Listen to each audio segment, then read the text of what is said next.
자, 오늘은 부활절입니다. 오늘 우리가 요한복음을 계속 보는데 주일에 오늘은 특별히 마가복음을 요한복음 순서랑 또 맞지 않고 그래서 마가복음을 봅니다. 이 마가복음 말씀은 오늘 우리 큐티 말씀이죠. 우리가 지난주에 고난주간 특별 새벽기도회를 계속했어요.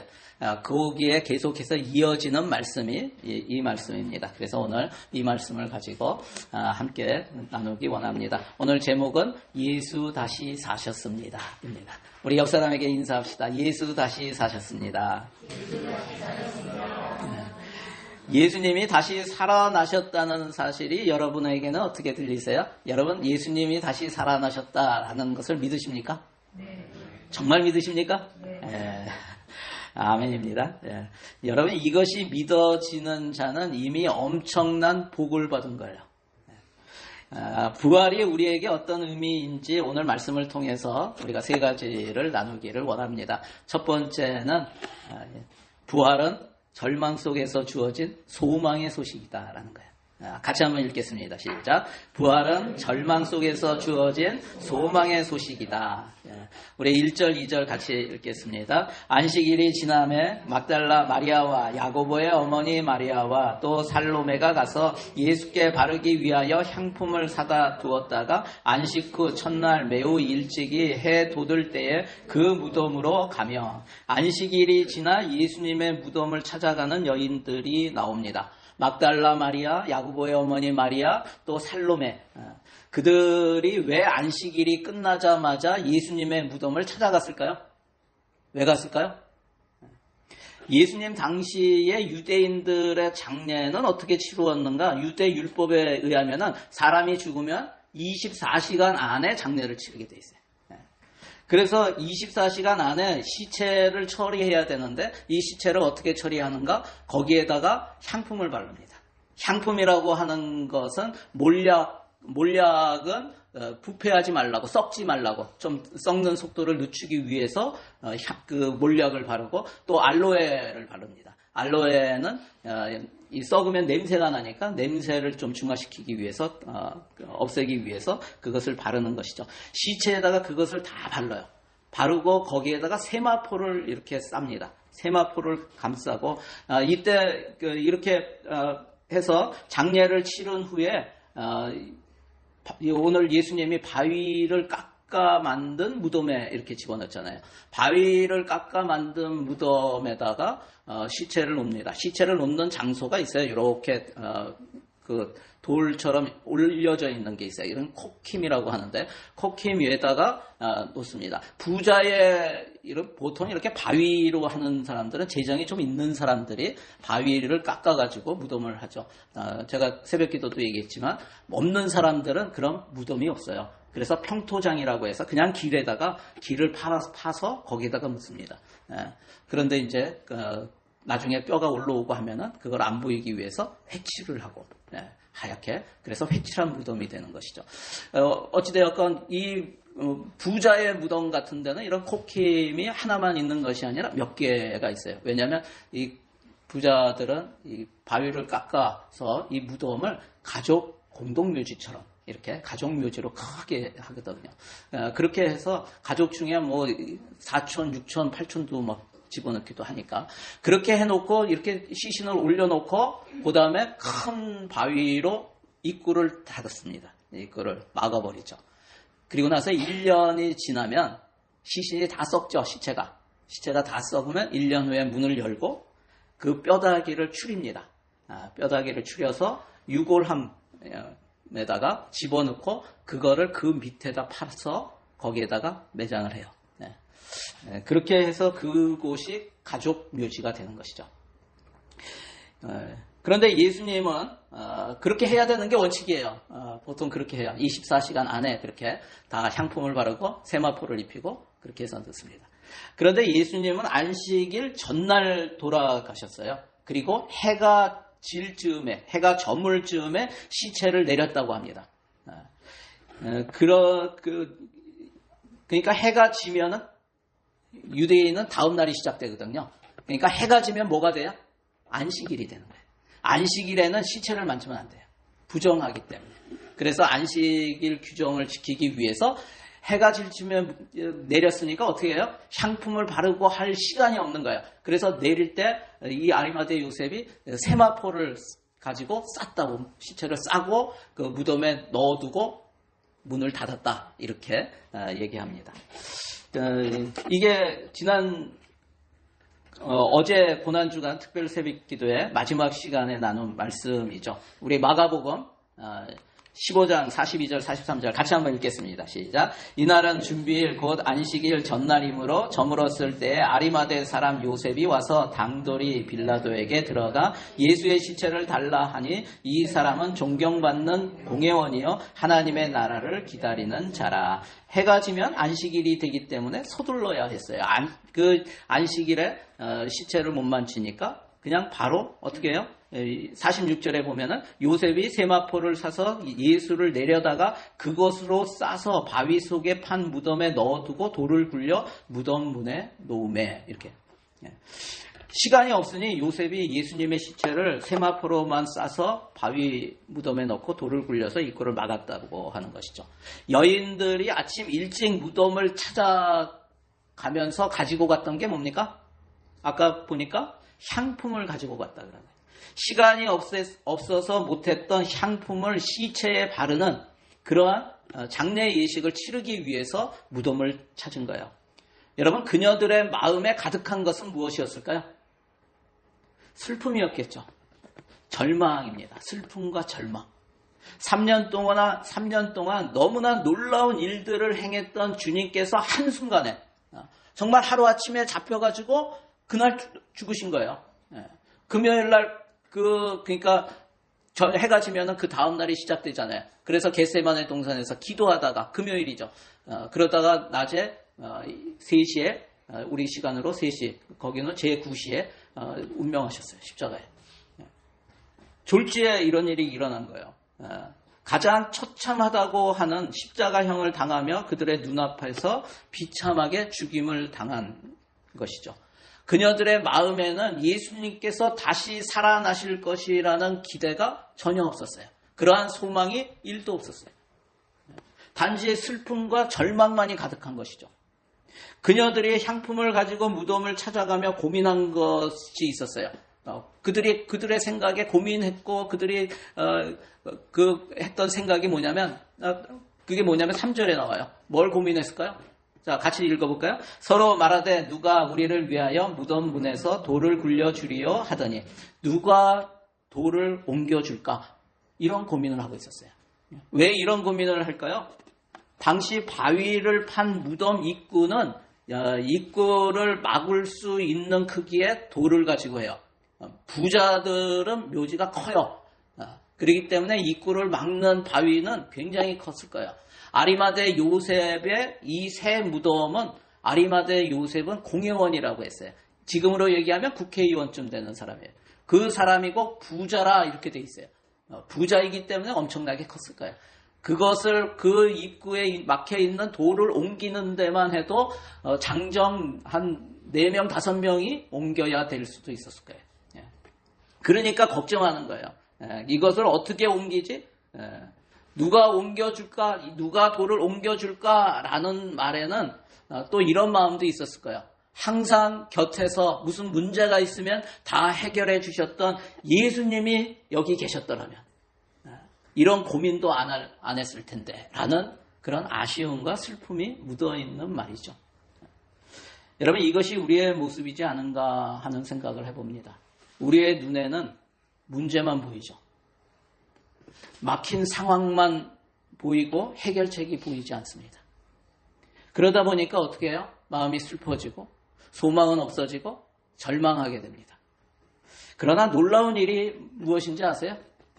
놀라운 일이 있어요. 그것이 뭐냐면 하나님은 우리가 절망 가운데 있을 때 일하신다는 사실이에요. 4절 보세요. 눈을 들어본 즉 돌이 벌써 굴러져 있는데 그 돌이 심히 크더라. 그들이 걱정했고 염려했던 것, 그들이 걱정했던 돌은 이미 옮겨져 있었어요. 그것만이 아니라 그들의 슬픔과 절망의 이유였던 예수님의 죽음이 바뀌어져 있었어요. 뭐로? 부활로. 다시 살아나심으로. 그들이 전혀 기대하지도 못했던 놀라운 일이 일어난 것입니다. 그들의 절망이 이제는 부활의 소망으로 바뀌게 된 것입니다. 우리 사랑하는 성도 여러분, 하나님은 우리의 절망을 소망으로 바꾸시고 우리의 슬픔을 기쁨으로 바꾸시는 분이심을 믿으시기를 바랍니다. 여러분, 부활은 우리의 절망 속에서 주어진 소망의 소식입니다. 여러분, 절망하십니까? 부활을 믿으시기 바랍니다. 우리가 어떤 상황에 있더라도 부활의 주님이 우리와 함께 하시기 때문에 우리는 절대 실패하지 않습니다. 절대 완전히 쓰러지지 않습니다. 우리는 주님이 우리의 소망이 되시기 때문에 그렇습니다. 여러분, 믿으시기를 바랍니다. 적용해 보세요. 내가 지금 걱정하고 있는 내 삶의 큰 돌은 무엇인가? 절망 가운데 하나님께서는 생각지도 못한 놀라운 일을 행하시고 계심을 믿는가? 우리의 믿음을 한번 돌아보시기 바랍니다. 두 번째는 부활은 두려움을 기쁨으로 바꾸는 복음이라는 거예요. 우리 같이 한번 읽겠습니다. 시작. 부활은 두려움을 기쁨으로 바꾸는 복음이다.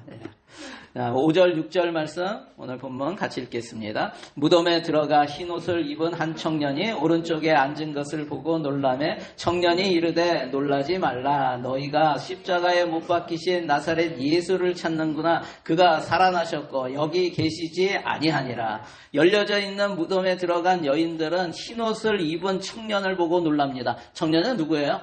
천사죠. 안 놀랄 수가 있을까요? 당연히 놀랐겠죠. 시체만이 있어야 할 곳에 한 청년이 앉아 있으니 놀라지 않을 수가 없죠. 이 여인들이 이 청년을 보면서 놀라면서 또 두려워했던 것이 있어요. 뭘 두려워했을까요? 요한복음에 나옵니다. 그들이 두려워한 거. 자, 읽겠습니다. 천사들이 이르되 여자여 어찌하여 우느냐. 이르되 사람들이 내 주님을 옮겨다가 어디 두었는지 내가 알지 못함이니이다. 예수님의 시체가 지금 있어요, 없어요? 없어요. 없어진 것을 보면서 누군가가 옮겼거나 훔쳐갔다고 생각하는 거예요.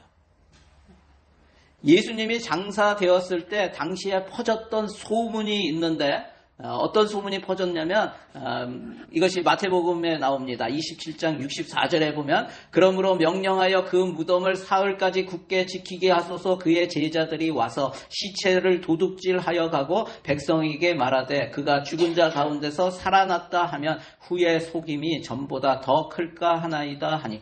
당시에 어떤 소문이냐면 예수님의 제자들이 와가지고 예수님의 시체를 훔쳐갈 거다라는 소문이 있었어요. 여러분, 왜 시체를 훔친다는 이야기가 나돌았을까요?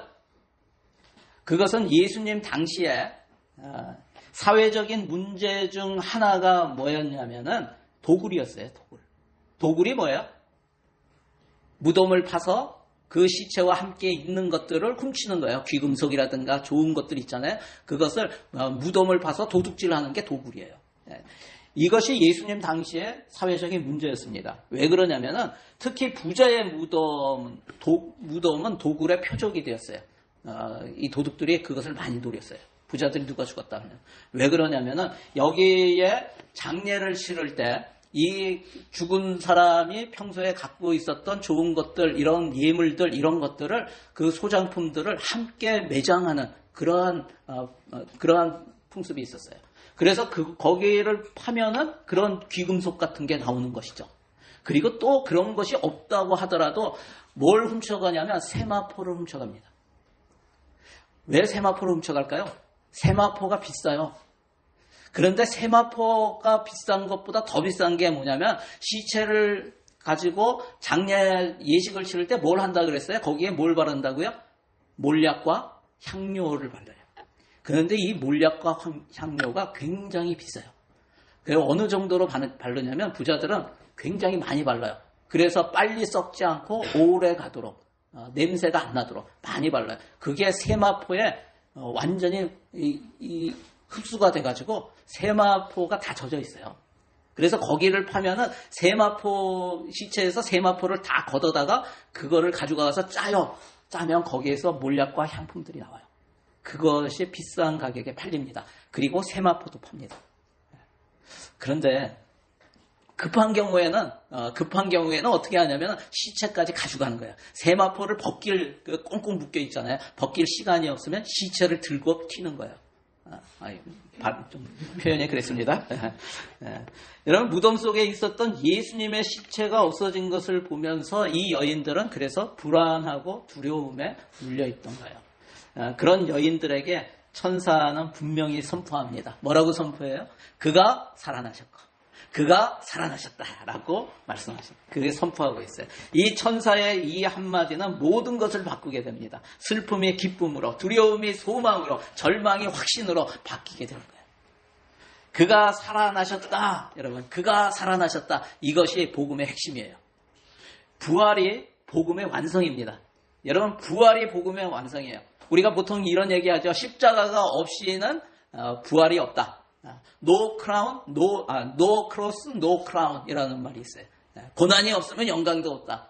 십자가가 없으면 부활이 없다. 여러분들, 그런데 마찬가지입니다. 부활이 없으면 십자가가 소용이 없는 거예요. 부활이 없으면 십자가가 소용이 없습니다. 부활이 없으면 예수님의 죽음도 헛된 것이고 구원도 없는 것이고 우리의 믿음도 다 헛된 믿음이라는 거예요. 그것이 사도 바울이 고린도전서 15장 17절에 이야기합니다. 같이 한번 읽어볼까요? 자, 시작. 그리스도께서 다시 살아나신 일이 없으면 너희의 믿음도 헛되고 너희가 여전히 죄 가운데 있을 것이요. 아멘. 어떤 분은 예수님은 믿는데 저는 예수님은 믿는데 부활은 믿지 못하겠습니다 라고 하시는 분이 있어요. 그런 분들이 있어요. 부활은 못 믿겠어요? 예수님은 믿죠. 여러분, 그것은 예수님을 믿는 것이 아닙니다. 죄송합니다. 그것은 예수님을 믿는 것이 아니에요. 잘못된 믿음이고 헛된 믿음입니다. 우리는 누구를 믿는 것입니까? 우리는 누구를 믿는 거예요? 이거 자주 했는데. 우리의 믿음의 대상은 누구입니까? 예수님이죠. 우리는 예수님을 믿는 거예요. 어떤 분 하나님을 믿습니다. 맞는데 궁극적으로 믿음은 우리가 예수님을 믿는 거예요. 예수님을 통해서 아버지 하나님을 만나는 거고 예수님을 통해서 성령이 임하시는 거예요. 우리는 기독교예요. 기독이라는 게 뭐라 그랬어요? 그리스도라는 말이에요. 우리는 그리스도를 믿는 사람들이에요. 예수 그리스도를 믿는 사람이에요. 하나님을 믿습니다. 여러분, 어디 가서 하나님을 믿습니다. 그거는 우리가 삼위일체 하나님을 믿죠. 예수님을 통해서. 나는 하나님을 영접했습니다. 아니요. 우리는 누굴 영접하는 거예요? 예수님을 영접하는 거예요. 영접하는 자, 곧 그 이름을 믿는 자들에게는 하나님의 자녀가 되는 권세를 주셨다. 영접하는 자, 곧 그 이름이 누구예요? 예수라고요. 예수. 우리는 예수를 믿는 사람들이에요. 예수를 통해서 아버지 하나님을 알게 되고 예수를 통해서 성령 하나님을 모시게 되는 사람들이에요. 여러분, 믿으시기 바랍니다. 우리는 누구를 믿어요? 예수님을 믿는 거예요. 근데 무엇을 믿습니까? 예수님의 죽으심과 부활하심을 믿는 거예요. 예수님의 죽으심과 다시 사심을 믿는 거예요. 여러분, 복음의 핵심에는 부활이 있는 거예요. 예수님이 죽으신 것으로 끝났다면 그분은 순교자는 될 수가 있겠죠. 그런데 구세주는 될 수가 없는 거예요. 우리를 구원해 주실 수 있는 분이 아니에요. 부활이 없으면. 그러면 이슬람이 얘기하는 것처럼 예수님은 그냥 뭐예요? 뭐죠? 선지자. 이렇게 말이 생각이 안 나요. 선지자처럼 되는 거예요. 예수님은 그냥 선지자가 아니에요. 부활하셨기 때문에 구세주인 거예요. 하나님이신 거예요. 여러분, 그래서 예수님이 죽었다가 다시 살아나셨기 때문에 온 인류의 구세주가 되신 것임을 믿으시기를 바랍니다.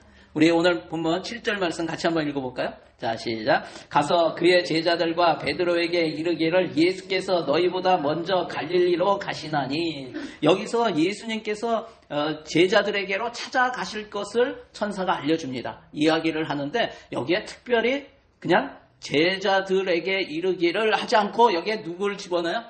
베드로를 집어넣어요. 베드로는 제자가 아니었나요? 왜 베드로를 특별히 지정해서 집어넣었을까요? 그가 수제자이기 때문이었을까요? 그럴 수도 있겠죠. 그런데 여기에는 성경을 기록하는 것에는 특별한 의도가 있어요. 여러분, 특별한 의도가 뭘까요? 베드로를 적은 특별한 의도는, 베드로는 어떤 제자예요? 예수님을 부인한 제자입니다. 실패한 제자입니다. 그래서 다른 어떤 제자들보다 가장 낙심한 제자예요. 그 제자. 만일 가룟 유다가 살아있다면 아마 여기에 가룟 유다를 집어넣었을 수도 있어요. 여러분, 그런데 천사는 일부러 그런 베드로의 이름을 콕 집어서 부활의 놀라운 기쁨 소식을 전하고 있는 거예요. 여러분, 이것이 복음입니다. 넘어지고 실패하고 낙심한 사람에게 다시 일어날 수 있는 힘과 용기를 주는 소식이 부활의 소식이에요. 두려움에 떨고 있는 인생에 기쁨과 자유함을 주는 소식이 바로 부활의 소식입니다. 예수님이 다시 살아나셨다는 부활의 소식이 지금 실수하고 또 실패하고 낙심하고 두려워하고 있는 저와 여러분에게 다시 일어날 수 있다는, 다시 시작할 수 있다는 하나님의 선언이에요. 여러분, 다시 일어날 수 있습니다. 아멘? 다시 시작할 수 있습니다. 우리 혼자서는, 우리 스스로는 그렇게 할 수 없을 때가 너무나 많아요. 그런데 부활의 주님이 함께 하시기 때문에 다시 일어날 수 있습니다. 다시 시작할 수 있습니다. 여러분 믿으시기를 바랍니다. 부활이 당신의 삶에 미치는 영향이라는 The Resurrection in Your Life라는 책을 쓴 마이키 맥킨리가 그 책에서 이렇게 얘기해요. 예수님이 살아 계시다는 현실이 삶의 모든 영역을 바꾼다. 여러분, 예수님이 살아 계시다. 이 사실이, 이 현실이 뭐예요? 지금 내 삶에 직접적으로 와닿다는 거예요. 이것이 내 삶의 모든 영역을 바꿉니다. 여러분, 부활은 단지 과거의 한 사건이 아닙니다. 오늘 우리의 삶을 바꾸는 능력임을 믿으시기를 바랍니다. 저와 여러분의 삶을 오늘도 바꾸십니다. 우리는 바뀔 수가 있습니다. 아멘. 부활의 주님이 그렇게 하시기 때문에 그래요. 한번 적용해 보세요. 실수하고 또 실패하여 낙심하고 두려워하고 있습니까? 부활의 주님이 그런 나와 함께 계시다는 사실이 내게 어떤 영향을 미칩니까? 한번 돌아보시기 바랍니다. 마지막 세 번째는 부활은 믿고 전해야 할 사명이다 라는 거예요. 우리 함께 읽겠습니다. 시작. 부활은 믿고 전해야 할 사명이다. 오늘 본문 15절 말씀입니다. 같이 읽겠습니다. 너희는 온 천하에 다니며 만민에게 복음을 전파하라. 예수님은 부활 후에 제자들에게 말씀하십니다. 명령하십니다. 전하라. 선포하라. 전하라. 여러분, 부활은 개인적인 감동이 아니라 세상에 전해야 할 소식이라는 거예요. 초대교회 성도들이 성령 충만해서 복음을 전할 때 그 주 메시지가 뭐였냐면 바로 예수님의 부활이었어요. 오순절 마가의 다락방에서 성령을 받고 일어나서 복음을 전할 때 어떻게 전했습니까? 사도행전 2장 32절에 보면 이 예수를 하나님이 살리신지라 우리가 다 이 일의 증인이로다. 초대교회 성도들은 다 증인으로 살았어요. 그 증인이 뭐에 대한 증인이냐면 죽었던 예수님이 다시 살아나셨습니다 라는 부활의 증인으로 살았다는 거예요. 이 베드로가 전한 부활의 복음으로 인해서 3,000명이 예수를 믿었다고 합니다. 이 놀라운 회개와 구원의 역사가 일어난 곳에는 말씀을 전하는 제자들이 예수님이 죽은 자 가운데서 다시 살아나신 부활 사건을 통해서 주님에 대한 모든 성경 말씀을 믿게 되었기 때문에 이것을 전하게 되는 거예요. 여러분, 부활의 능력 중에 하나가 뭔지 아세요? 여러분, 부활의 능력, 부활을 하신 주님을 믿게 되면은 성경 말씀이 믿어지게 돼요. 여러분, 아직도 성경 말씀이 이게 진짜 이럴까? 궁금하세요? 여러분, 한번 부활의 주님을 온전히 믿어보세요. 요한복음 2장 22절 볼까요? 같이 읽어보겠습니다. 죽은 자 가운데서 살아나신 후에야 제자들이 이 말씀하신 것을 기억하고 성경과 예수께서 하신 말씀을 믿었더라. 아멘. 초대교회의 놀라운 부흥은 바로 부활을 믿을 때 일어나게 된 거예요. 부활을 믿을 때 3,000명이, 부활을 선포할 때 3,000명이 돌아오고 부활을 선포할 때 5,000명이 돌아와서 초대교회 예루살렘 교회는 대형 교회를 이루어졌어요. 여러분, 부활이 믿어지면 하나님의 말씀이 깨달아지고 우리 자신의 삶이 변화되게 되어 있습니다. 우리가 구원받는 것에서 그치는 것이 아니라 담대히 복음을 선포하며 사는 제자의 삶을 살게 되고 모든 사람이 구원받는 놀라운 일이 일어나게 된다는 거예요. 왜 그렇습니까? 왜 그래요? 부활은 하나님의 승부수이기 때문에 그래요. 제가 이 말을 좋아해요. 왜 그러냐면 이게 제 책꽂이에 이 책이 딱 꽂혀져 있어요. 하나님의 승부수, 부활. 김성로 목사님이라는 분 뉴질랜드에서 한번 오셨는데 제가 선교사 훈련 받을 때 오셔서 강의도 하셨던 분이세요. 부활은 하나님의 승부수예요. 어떤 승부수일까요? 어떤 승부수일까요? 모든 사람이 믿을 수밖에 없는 승부수를 주신 게 부활이에요. 사도행전 17장 31절 같이 한번 읽어볼까요? 자, 시작. 이는 정하신 사람으로 하여금 천하를 공의로 심판할 날을 작정하시고 이에 그를 죽은 자 가운데서 다시 살리신 것으로 모든 사람에게 믿을 만한 증거를 주셨음이니라 하니라. 아멘. 하나님께서 모든 사람이 믿을 수밖에 없도록 하는 증거로 주신 것이 바로 부활이다라고 말씀하시는 거예요.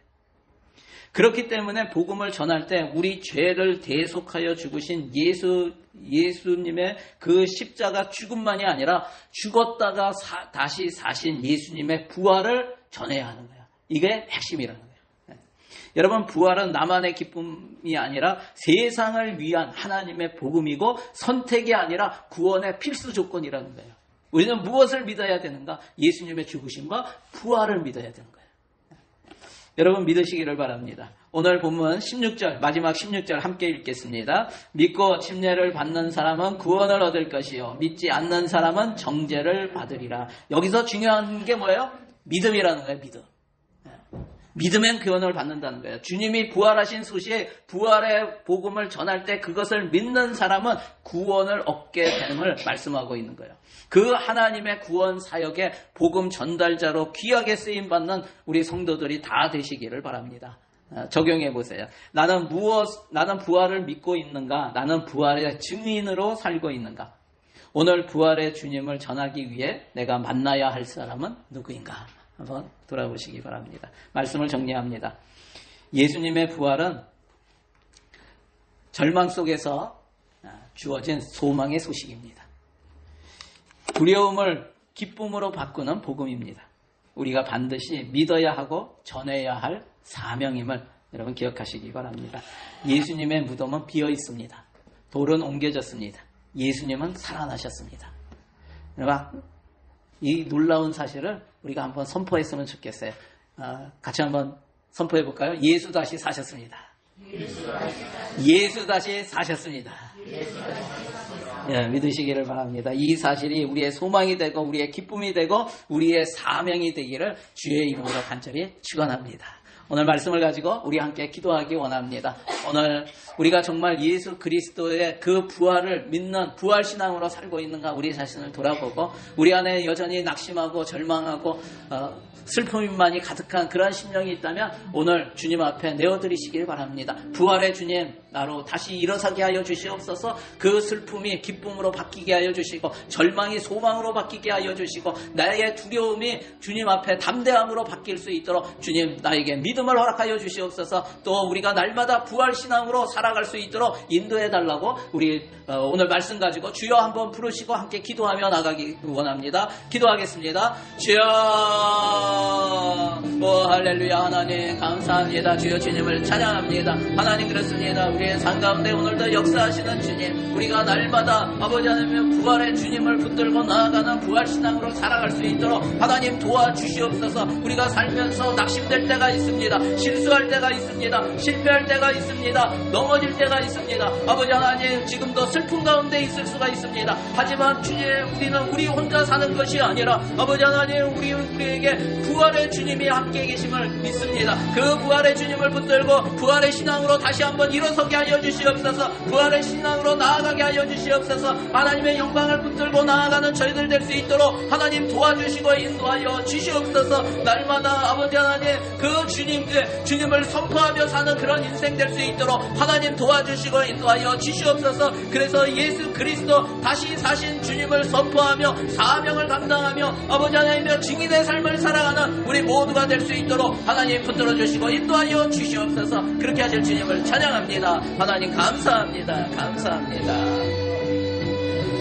하나님 감사합니다. 주님 찬양합니다. 하나님 그렇습니다. 우리가 이 땅에 살면서 힘들고 또 실수하고 실패하고 낙심되고 넘어질 때가 있습니다. 슬픔이 가득할 때가 있습니다. 하지만 이제 다시 부활신앙으로 우리의 믿음을 다시 한번 주님 앞에 드러내기를 원합니다. 주님, 우리를 긍휼히 여기셔서 부활을 믿는 믿음을 주셔서 우리가 그 예수님, 부활하신 예수님이 우리의 삶에 함께 하시며 우리를 이끄시고 계시다는 이 사실로 말미암아 슬픔이 기쁨으로 바뀌게 하시고 절망이 소망으로 바뀌게 하시고 두려움이 담대한 믿음으로 바뀌어서 오늘도 주님 앞에 나아가며 부활의 주님을 전하는 사명을 감당하는 그러한 사명자로 살 수 있도록 하나님 우리를 붙들어 주시고 이끌어 주시옵소서. 그렇게 하실 주님을 찬양합니다. 부활의 주님을 찬송하며 예수 그리스도의 이름으로 기도드리옵나이다. 아멘. 아멘.